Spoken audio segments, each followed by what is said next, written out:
हल्द्वानी हिंसा मामले में 5 उपद्रवियों की नैनीताल से गिरफ्तारी। बाकी उपद्रवियों को पकड़ने के लिए टीमें गठित। बनभूलपुरा छोड़कर बाकी क्षेत्रों से कर्फ्यू हटाया गया। बनभूलपुरा हिंसा पर सीएम धामी सख्त बोले, सौहार्द बिगाड़ने वालों को किसी भी कीमत पर नहीं छोड़ेंगे। कार्रवाई बनेगी भविष्य के लिए मिसाल। अल्मोड़ा में सीएम धामी ने किया रोड शो के जरिए किया चुनावी आगाज। हॉल अमृत काल कार्यक्रम में किया शिरकत। सिगरेट के विवाद में युवक की पानी में डूबोकर हत्या। ऊपर से डाले बड़े पत्थर। हत्या के 2 आरोपियों को पुलिस ने किया गिरफ्तार। खटीमा में 1 किलो स्मैक के साथ 2 युवक अरेस्ट। स्पेशल टास्क फोर्स ने किया मामले का खुलासा। बरामद स्मैक की कीमत 1 करोड़ रुपए। और 13 फरवरी तक प्रदेश भर में सामान्य रहेगा मौसम। दिन में अच्छी धूप खिलने से ठंड का एहसास कम होगा। रात के समय न्यूनतम तापमान में कमी बनी रहेगी। आप देख रहे हैं के न्यूज, खबरों का सारथी। नमस्कार, उत्तराखंड की खबरों के साथ मैं हूं मनोज मानस और अब रुख करते हैं खबरों का।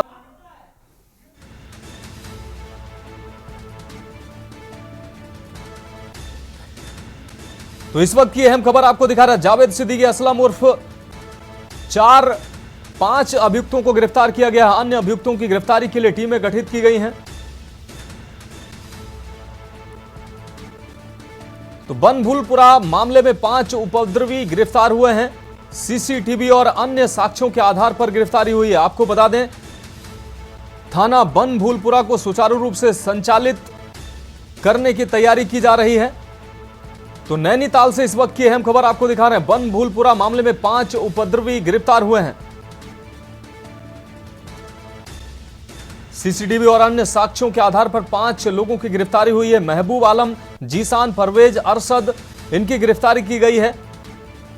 जावेद सिद्दीकी असलम उर्फ असलम चौधरी को गिरफ्तार किया गया। कुल 5 लोगों की अब तक गिरफ्तारी हो चुकी है और सैकड़ों की संख्या में ऐसे लोग हैं जिन पर एफआईआर दर्ज है, उनकी तलाश की जा रही है। इस खबर पर ज्यादा जानकारी के लिए हमारे साथ अंकित काला, हमारे संवाददाता नैनीताल से हमारे साथ जुड़ गए हैं। अंकित, अगर बात की जाए घटना के बाद अब आरोपियों की धरपकड़ लगातार की जा रही है। 5 आरोपी अब तक गिरफ्तार किए जा चुके हैं। क्या कुछ अहम अपडेट है?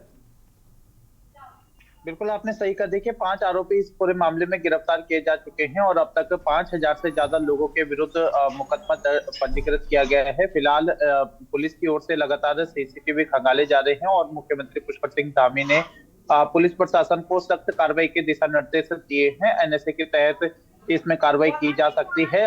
फिलहाल अगर हम हल्द्वानी क्षेत्र की बात करें तो बनभूलपुरा को क्षेत्र छोड़ करके बाकी जो अन्य क्षेत्र है इसमें से कर्फ्यू को हटा दिया गया है और इसके अलावा जो तमाम जो दुकानें हैं वो धीरे धीरे करके खुलने लगी है। हालात सामान्य की तरफ बढ़ने लगे हैं, लेकिन अभी भी इंटरनेट सेवा बंद पड़ी है। इसके अलावा जो तमाम जो स्कूल हैं वो इस समय बंद पड़े हैं। तो निश्चित ही एक तनाव का माहौल तो है, लेकिन गुरुवार से जैसी स्थिति तो नहीं है। लेकिन मुख्यमंत्री की सख्ती के बाद, प्रशासन की सख्ती के बाद कहीं ना कहीं हालात सामान्य होते हुए नजर आ रहे हैं। मुख्यमंत्री पुष्कर सिंह धामी ने भी कल यहाँ पर पहुंच करके जो इस हादसे में जो घायल हुए थे पुलिसकर्मी, पत्रकार, तमाम जो स्थानीय लोग थे, इन सभी से मुलाकात करी है और मुख्यमंत्री ने सख्त निर्देश दिए हैं कि जो भी दंगाई है उनके खिलाफ सख्त एक्शन लिया जाए। और सख्त एक्शन के बाद ही कहीं ना कहीं आज नैनीताल पुलिस की ओर से इस तरीके से त्वरित कार्रवाई देखने को मिली है और 5 लोग इस पूरे मामले में गिरफ्तार किए जा चुके हैं और अभी कई लोग। अंकित, अगर बात की जाए जिस तरीके से कल सीएम का दौरा हुआ था, मुख्य सचिव और डीजीपी का भी दौरा हुआ था, इस दौरान डीजीपी भी सख्त नजर आए थे। मुख्यमंत्री ने सख्त कार्रवाई करने के निर्देश तो दिए ही थे, साथ ही उन्होंने इस बात को लेकर कहा है कि जो कार्रवाई होगी वो भविष्य के लिए मिसाल बनेगी। साथ ही यूएपीए के तहत कार्रवाई और एनएसए के तहत कार्रवाई करने की बात कही जा रही है। बिल्कुल, आपने सही कहा मनोज। इसमें यूएपीए के तहत कार्रवाई करने के लिए जो पुलिस प्रशासन है वो आगे बढ़ रहा है और मुख्यमंत्री पुष्कर सिंह धामी ने सख्त कार्रवाई के लिए पुलिस प्रशासन को कहा है। इसके साथ ही साथ सीएम पुष्कर सिंह धामी का कहना है कि जो भी राज्य का माहौल बिगाड़ने की कोशिश कर रहा है, निश्चित ऐसे रूप से अंकित, जो भी राज्य का माहौल खराब करेगा, मुख्यमंत्री ने साफ तौर से ये बात कही कि जो भी राज्य का माहौल खराब करेगा उसको बख्शा नहीं जाएगा। अंकित, आपका बहुत धन्यवाद इस अहम अपडेट के लिए। अब रुक करते हैं अगली खबर का। हल्द्वानी के बनभूलपुरा में गुरुवार की शाम को हुए उपद्रव मामले में एसएसपी प्रहलाद नारायण मीणा ने प्रेस वार्ता करते हुए बताया कि बनभूलपुरा क्षेत्र में हालात पूरी तरह से अब नियंत्रण में है। पुलिस ने अब तक 3 अलग अलग एफआईआर दर्ज की है, जिसमें अब तक 5 लोगों को चिन्हित कर उनको गिरफ्तार किया जा चुका है, जबकि अन्य उपद्रवियों को चिन्हित करने का काम चल रहा है। इस दौरान मीडिया द्वारा पूछे गए सवाल पर एसएसपी ने कहा कि किसकी मौत कैसे हुई है अभी जांच का विषय है और इस पूरे घटना का मास्टरमाइंड कौन है इसकी भी जांच की जा रही है। फिलहाल प्रशासन ने हालात को देखते हुए बनभूलपुरा क्षेत्र के अलावा अन्य जगह पर कर्फ्यू पर ढील दी है और आवश्यक सेवाएं भी बहाल की गई हैं, जबकि इंटरनेट अभी भी पूरी तरह से बंद है। उसके लिए हम लोगों ने एक प्रॉपर प्लानिंग की थी, प्रॉपर एक डिप्लॉयमेंट प्लान तैयार किया गया था, प्रॉपर फोर्स की ब्रीफिंग की गई थी और नैनीताल जनपद की और उत्तराखंड पुलिस की जो उपलब्धता है उसको देखते हुए हम लोगों ने एक अच्छा खासा फोर्स डिप्लॉय किया था। और आप लोगों ने देखा भी होगा कि जो अधिगम स्थल है वहाँ से हमारे कर्मचारी और जो निगम के कर्मचारी और बाकी जो लोग हैं वो सुरक्षित वहाँ से निकले थे, हालांकि पथराव वहाँ हुआ था। अब रुक करेंगे अगली खबर का। हल्द्वानी में हुई हिंसा के बाद अब हालात सामान्य होते जा रहे हैं। सरकार ने हल्द्वानी शहर के बाहरी इलाकों से कर्फ्यू हटा लिया है। हालांकि बनभूलपुरा क्षेत्र में यह अभी लागू रहेगा, जहां बृहस्पतिवार को एक अवैध मदरसे को तोड़े जाने को लेकर भीड़ ने आगजनी और तोड़फोड़ की थी। शहर के बाहरी इलाके में दुकानें खुलने लगी हैं। मुख्यमंत्री ने कहा कि जिन लोगों ने कानून तोड़ा है और सरकारी संपत्ति को नुकसान पहुंचाया है, उनके सारे वीडियो फुटेज और फुटप्रिंट उपलब्ध हैं। इस घटना में शामिल सभी उपद्रवियों को चिन्हित कर उन पर कठोर कार्रवाई की जाएगी। वहीं पुलिस प्रशासन ने इस मामले में 5000 से ज्यादा अज्ञात लोगों पर मुकदमा भी दर्ज किया है। इसके साथ ही उपद्रवियों पर एनएसए के तहत कार्रवाई की बात कही जा रही है।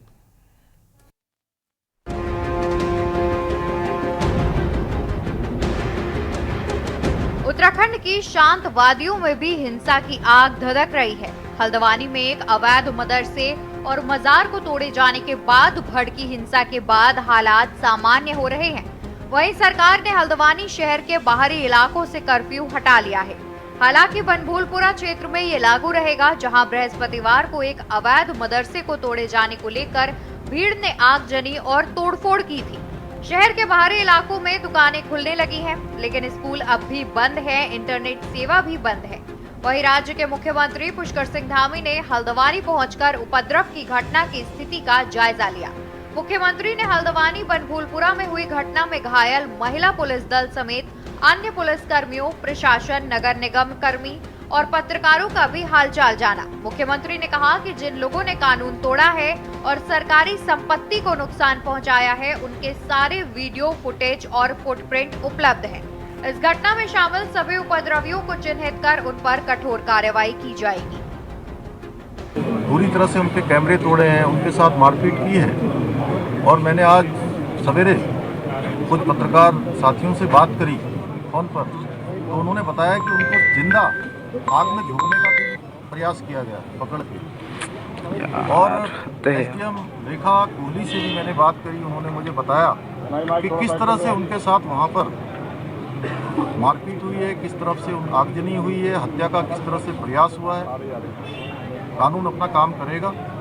इसमें जिन लोगों ने भी सरकारी संपत्ति जलाई है या लोगों की संपत्तियां जलाई हैं, वाहन जलाए हैं, उसके सारे वीडियो फुटेज, फुटप्रिंट सभी उपलब्ध हैं। उसको चेक किया जाएगा, जांचा जाएगा और उस पर जो भी कार्रवाई है, विधि सम्मत जो कार्रवाई है, वो कार्रवाई यहाँ पर की जाएगी। लेकिन वो सच्चाई है, वो सच को कह रहे हैं। हम भी इसी बात को कह रहे हैं कि इंटेलिजेंस है, खुफिया तंत्र है, पूरी तरह विफल रहा है। ड्रोन से निगरानी होती है, ड्रोन से निगरानी की जाती है कि वहाँ के हालात कैसे हैं। तब जाना चाहिए था। आधी अधूरी तैयारी के साथ वहाँ गए और इस तरह की आगजनी, वहाँ पर मौतें, घायल लोग, और आज भी वहाँ पर कर्फ्यू लगा है और ऐसे हालात में वहाँ की क्या स्थिति होगी। जो गरीब लोग हैं, जो हैंड टू माउथ हैं, वो अपनी रोजी रोटी के लिए बाहर निकलते हैं। जो लोग दूध मुहे बच्चे हैं, दूध है, रोजमर्रा की ज़रूरतें हैं, उनको उपलब्ध भी नहीं हो पा रही है। वहीं हल्द्वानी हिंसा मामले में पुलिस प्रशासन ने 5000 से ज्यादा अज्ञात लोगों पर मुकदमा दर्ज किया है। इसके साथ ही उपद्रवियों एनएसए के तहत कार्रवाई की जाएगी। वहीं सरकार ने मजिस्ट्रेट जांच कराने का भी फैसला किया है। 15 दिनों के भी इसकी रिपोर्ट शासन को उपलब्ध कराने के निर्देश दिए गए हैं। हालांकि कांग्रेस ने न्यायिक जांच की मांग की है। वहीं इस घटना के बाद राज्य में सियासत भी गर्मा गई है। इसी के तहत इंडिया अलायंस के नेताओं के प्रतिनिधि मंडल ने राज्यपाल retired lieutenant general Gurmeet Singh से मुलाकात की। इस दौरान प्रतिनिधिमंडल ने राज्यपाल को एक ज्ञापन प्रेषित किया। ज्ञापन के माध्यम से हल्द्वानी हिंसा की न्यायिक जांच कराने की मांग की गई। इसके साथ ही नैनीताल जिले के जिलाधिकारी और एसएसपी को तत्काल निलंबित करते हुए पद से हटाए जाने की भी मांग की है। वहीं ज्ञापन में राज्य सरकार के अतिक्रमण हटाओ अभियान पर भी सवाल खड़े किए गए हैं। विपक्ष का आरोप है कि सरकार धर्म विशेष को इस अभियान से टारगेट कर रही है। हमने पूरे प्रकरण की हाई कोर्ट के सिटिंग जज या रिटायर्ड जज की देखरेख में जांच की मांग की है। वहाँ के सारे प्रशासनिक अधिकारियों को पहले हटाने की मांग की है ताकि निष्पक्ष जांच हो सके। और हमने अपील की है कि उन समाचारों को, उन लोगों को रोका जाए जो इसको लगातार हिंदू मुसलमान के नैरेटिव में फंसा रहे हैं। जबकि हकीकत यह है कि ये प्रशासन और पब्लिक के बीच का झगड़ा है। इसमें किसी हिंदू और मुसलमान का आपस में झगड़ा नहीं हुआ है, ये प्रशासन और पब्लिक का झगड़ा है। और हमारा अनुभव ये कहता है कि कहीं भी धार्मिक स्थलों पर जब इस तरह की कार्रवाई होती है तो एक्स्ट्रा उसमें सतर्कता बरती जाती है, उसमें एक्स्ट्रा सेफ्टी मेजर्स अपनाए जाते हैं। वहाँ के पढ़े लिखे लोगों को, जिम्मेदार लोगों को, प्रभावशाली लोगों को कॉन्फिडेंस में लिया जाता है और वहाँ एलआईयू और इत्यादि लोग बड़ी सक्रियता से काम करते हैं। लेकिन इस प्रकरण में देखने को आया कि बहुत बारीक चूक हुई है।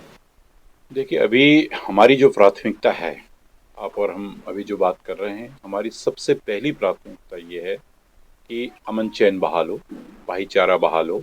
उसके बाद जो भी आगे की कार्रवाई होगी वो निश्चित तौर पर मुख्यमंत्री जी खुद इस पर संज्ञान ले रहे हैं और उन्होंने आप लोगों के माध्यम से कहा भी है कि जो भी लोग दोषी होंगे उनको भी पे भी कार्रवाई होगी। तो ये सेकंड पार्ट है। अभी जो हम लोग बात कर रहे हैं अभी ये है कि उस पूरे क्षेत्र के अंदर, हल्द्वानी क्षेत्र के अंदर शांति कायम हो, अमन कायम हो। कुल मिलाकर हल्द्वानी में भले ही हालात सामान्य हो जाएं, लेकिन हल्द्वानी में हुई हिंसा अपने पीछे कई सवाल लेकर खड़े कर गई है। सवाल यह है कि आखिर किसने उत्तराखंड के माथे पर यह हिंसा का बदनुमा दाग लगाया। सवाल यह है कि आखिर क्यों शासन प्रशासन ने पहले से सुरक्षा व्यवस्था को पुख्ता इंतजाम नहीं किए। सवाल ये भी है कि आखिर जब यह मामला कोर्ट में विचाराधीन है, जिसकी अगली सुनवाई 14 फरवरी को थी, ऐसे में सुनवाई से पहले ही ध्वस्तीकरण की कार्रवाई क्यों की गई। Uttarakhand desk report. अब रुक करेंगे अगली खबर का। लोकसभा चुनाव को जीतने के लिए उत्तराखंड कांग्रेस ने तैयारी तेज कर दी है। कांग्रेस के टिहरी लोकसभा क्षेत्र प्रभारी मंत्री प्रसाद नैथानी ने महानगर कांग्रेस के साथ बैठक कर बूथ स्तर पर चुनावी तैयारियों पर चर्चा की है। उन्होंने कहा कि हर बूथ पर कांग्रेस की मजबूत टीम मोर्चा संभालेगी। इसकी तैयारी पार्टी की ओर से परखी जाएगी। मंत्री प्रसाद नैथानी ने बैठक में कहा कि इस चुनाव में कांग्रेस बेरोजगारी, भर्ती घपले और सरकार की विफलताओं को लेकर जनता के बीच जाएगी। चुनाव से पहले पार्टी की ओर से मतदाताओं तक अपनी बात पहुंचाने का काम किया जाएगा। की थी, हमारे महानगर अध्यक्ष जी और हमारे वरिष्ठ साथीगण सब थे, सभासद थे। तो हमने यही महानगर की जो बूथ कमेटियां हैं, महानगर की जो तैयारी है चुनाव की, उसी के सिलसिले में हमने बैठक की।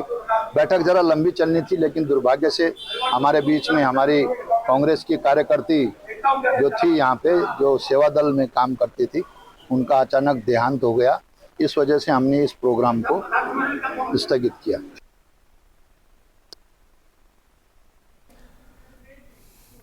तो उत्तराखंड की खबरों में वक्त एक ब्रेक का है, जल्द हाजिर होंगे। ब्रेक के बाद उत्तराखंड की खबरों में एक बार फिर से आपका स्वागत है। अब रुक करते हैं अगली खबर का। अखिल भारतीय कांग्रेस कमेटी की महासचिव एवं नवनियुक्त उत्तराखंड प्रदेश प्रभारी कुमारी सैलजा के देहरादून आगमन पर कांग्रेस कार्यकर्ताओं और नेताओं ने भव्य स्वागत किया है। वहीं कार्यालय पहुंची कुमारी सैलजा ने मीडिया से बात करते हुए कहा कि चुनाव का समय है, इस तरीके के आवागमन लगे रहते हैं।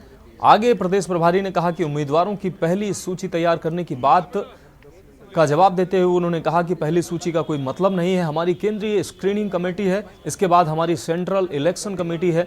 इन सभी से विचार करके और सर्वे कराकर फिर जब इलेक्शन कमेटी बैठेगी तब प्रत्याशियों का निर्णय लिया जाएगा।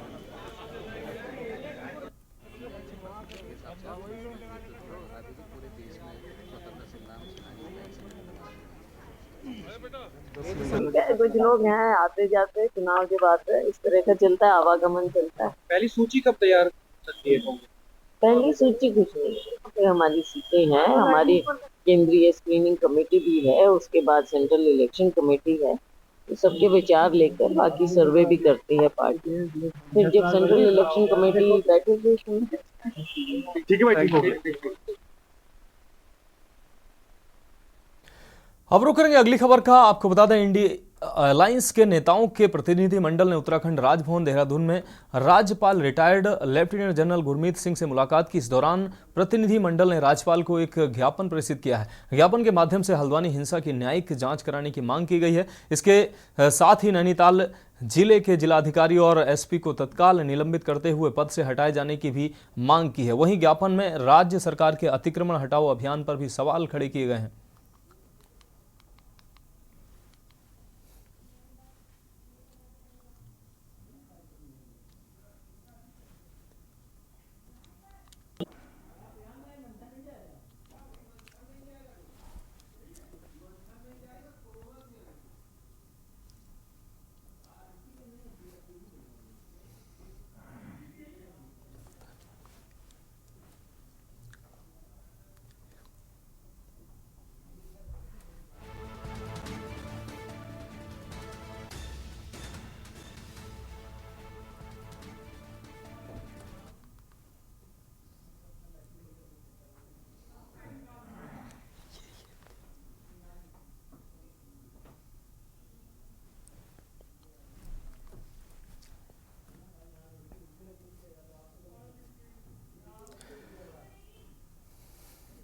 अब रुक करेंगे अगली खबर का। रुड़की की कोर यूनिवर्सिटी में भारत ज्ञान समागम 2024 कार्यक्रम का आयोजन किया गया, जिसमें मुख्य अतिथि के तौर पर उत्तराखंड के राज्यपाल लेफ्टिनेंट जनरल गुरमीत सिंह पहुंचे। सबसे पहले गवर्नर को गार्ड ऑफ ऑनर की सलामी दी गई।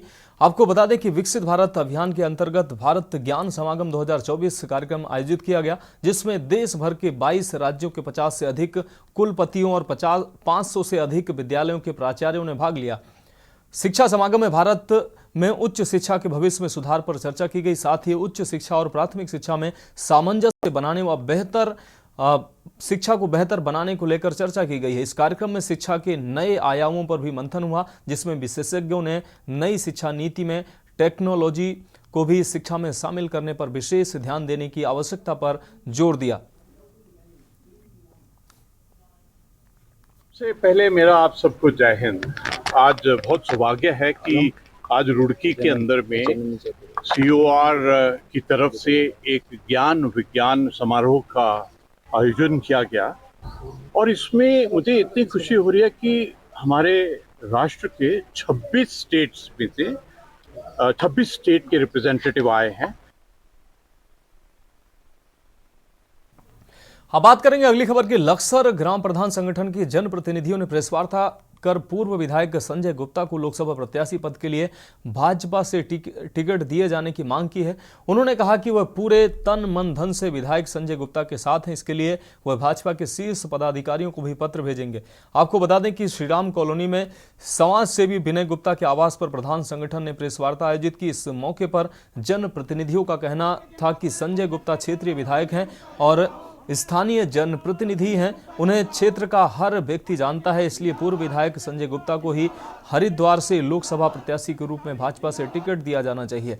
साथ ही कहा कि संजय गुप्ता के साथ ग्राम प्रधान संगठन के सभी जनप्रतिनिधि पूरे तन मन और धन से एकजुट होकर उनका साथ देंगे। उनका कहना था कि इस बाबत भाजपा के शीर्ष पदाधिकारियों को पत्र भेजकर लोकसभा प्रत्याशी के रूप में भाजपा से टिकट दिए जाने की मांग करेंगे। देखिए, आज सभी ग्राम प्रधान संगठन के साथी और सभी ग्राम प्रधान यहाँ पे इकट्ठे हुए हैं। इनकी एक राय है कि लोकल का आदमी लोकसभा में एक चेहरा हो, और ये ज़रूरी भी है क्योंकि लोगों के अपने अपने काम हैं। और हम मांग करते हैं भारतीय जनता पार्टी के शीर्ष नेतृत्व से कि इस बार हमारे यहाँ से लोकल नेता को टिकट दिया जाए और संजय गुप्ता जी को टिकट दिया जाए और सभी प्रधान साथी और सभी लोग मिलकर भारी मतों से उन्हें विजयी बनाएंगे। लेकिन मैं एक चीज़ और कहूँगा कि जितने भी यहाँ पे साथी बैठे हैं इनका सबका एक ही चिन्ह है, कमल का चिन्ह। कमल का फूल जिसे भी मिलेगा सब एक राय होकर उसके लिए काम करेंगे। लेकिन हमारी मांग ये है कि लोकल प्रत्याशी हैं और लोकल आदमी और काम करने वाले आदमी, हमने इनका कार्यकाल पहले देखा है विधायकी में, और सभी मिलकर एक साथ होकर हम मांग करते हैं कि उन्हें लोकसभा का टिकट दिया जाए। आप आज यहाँ पे जो एकत्रित हुए हैं सभी प्रधान संगठन के साथी लगभग सब लोग के, हम सबकी एक ही मांग है कि लोकल को देखते हुए हम अपने पूर्व विधायक माननीय संजय गुप्ता जी को पार्टी हाईकमान से और माननीय पुष्कर धामी प्रदेश नेतृत्व से यही मांग करते हैं कि उन्हें इस बार लोकसभा हरिद्वार का प्रत्याशी बनाया जाए, जो कि ये उनको बहुत भारी मतों से सभी लोग जिताएं। सबसे पहले तो बहुत धन्यवाद भाई साहब, क्योंकि आपके माध्यम से हमें अपनी बात रखने का मौका मिल रहा है। देखिए, आज एक निजी जगह पर हम लोग सभी प्रधान इकट्ठा हुए हैं, तो हमारी बीजेपी पार्टी हाईकमान से मांग है कि हमारे क्षेत्रीय नेता श्री संजय गुप्ता जी को लोकसभा का टिकट दिया जाए, क्योंकि इस बार लक्सर के प्रधान ये चाहते हैं कि हमारे क्षेत्रीय नेता हमारा नेतृत्व करें, क्योंकि बाहर से प्रत्याशी आ जाते हैं और अपना जीत कर चले जाते हैं, वो 5 साल कार्यकाल अपना पूरा करते हैं, हमें दिखाई नहीं देते। तो हमारी ये मांग है कि इस बार लक्सर से क्षेत्रीय नेता हमारे संजय गुप्ता जी हैं वो लोकसभा से प्रत्याशी हों, और हमारी सबकी दिली ख्वाहिश है कि हम लोग उन्हें भारी मतों से विजयी बनाएं। अब बढ़ेंगे अगली खबर की ओर। दून में युवाओं पर लाठीचार्ज के 1 साल बाद प्रदेश में युवाओं ने विरोध प्रदर्शन किया है। उत्तराखंड बेरोजगार संघ ने सरकार पर युवाओं के भविष्य के साथ खिलवाड़ का आरोप लगाया है। प्रदर्शनकारियों ने कहा कि बीते साल शांतिपूर्वक धरना प्रदर्शन के दौरान पुलिस ने बेरोजगारों पर लाठियां बरसाई थी, जिसके विरोध में 9 फरवरी को काला दिवस मनाए जाने का आह्वान कल किया गया था। आपको बता दें कि बेरोजगार संघ से जुड़े युवा परेड ग्राउंड में एकत्रित हुए। इसके बाद वह जुलूस लेकर लेंस डाउन चौक पहुंचे और जमकर नारे भी लगाए। इस दौरान उन्होंने पुतला फूंककर सरकार से विरोध भी दर्ज कराया। दिन को हम काले दिवस के रूप में उत्तराखंड के इतिहास में मनाने जा रहे हैं, वो इसलिए कि जिस प्रकार से 9 फरवरी 2023 को उत्तराखंड के युवाओं के साथ गांधी पार्क के बाहर घंटा घर पर जिस प्रकार से उत्तराखंड सरकार और यहाँ की पुलिस ने बर्बरतापूर्ण व्यवहार किया था, उन पर लाठियां बांधी थी, उन्हें जेल भेजा था, उन पर मुकदमे लगाए थे, उस विरोध स्वरूप हम आज के दिन को काले दिवस के रूप में मनाना चाहते हैं। सरकार ने जितने भी वादे किए, हम 1 साल से आंदोलनरत है और धरना स्थल एकता बिहार में हमारा धरना चल रहा है। धामी सरकार ने कहा, खुद धामी जी ने कहा कि हम उत्तराखंड में भर्ती घोटालों के लिए सीबीआई लाएंगे, परंतु ना तो आज तक सीबीआई आई। दूसरी बात, धामी जी ने गैरसैंण के सत्र में कहा था कि हम युवाओं से मुकदमे वापस करेंगे, ना अभी तक वो मुकदमे वापस हुए, अभी तक युवाओं का मानसिक शोषण किया जा रहा है। मैं ये कहना चाहता हूँ, उसके बाद जो तमाम प्रकार उन्होंने कहा 26,000 पदों पर भर्ती जारी होगी, तो ना तो 26,000 पदों पर विज्ञापन जारी हुए हैं, मैं तो कह रहा हूँ 5,000 पदों पर भी विज्ञापन जारी नहीं हुए हैं। तो उत्तराखंड की खबरों में अभी मेरे साथ इतना ही। मुझे दीजिए इजाजत और आप देखते रहिए के न्यूज इंडिया।